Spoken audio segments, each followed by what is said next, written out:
Il est sans équivoque que l'influence humaine a réchauffé l'atmosphère, les océans et les continents.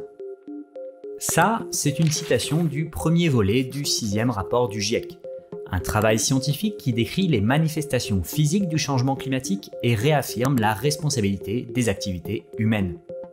Le second volet expose les conséquences passées, présentes et futures du changement climatique. Et le troisième détaille comment réduire les émissions de gaz à effet de serre qui sont la principale cause de ce changement climatique. La quantité annuelle de CO2 émise par les sociétés humaines a augmenté de décennie en décennie.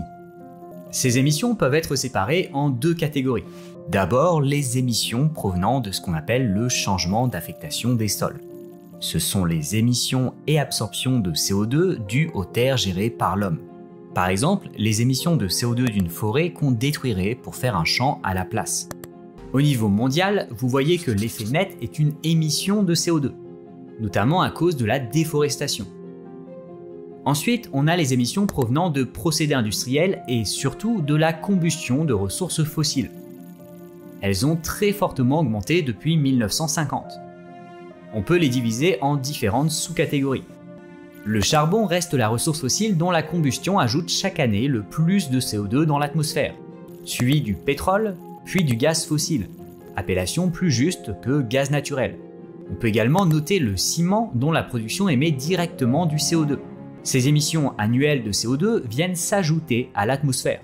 Résultat, la concentration atmosphérique de CO2 n'a fait qu'augmenter depuis la révolution industrielle, et beaucoup plus rapidement les dernières décennies où les émissions ont été plus élevées. Il y a une relation directe et quasi linéaire entre cette concentration et la hausse des températures. Donc penchons-nous sur le cumul des émissions de CO2. Entre 1850 et 2019, les sociétés humaines ont ajouté 2430 milliards de tonnes de CO2 à l'atmosphère.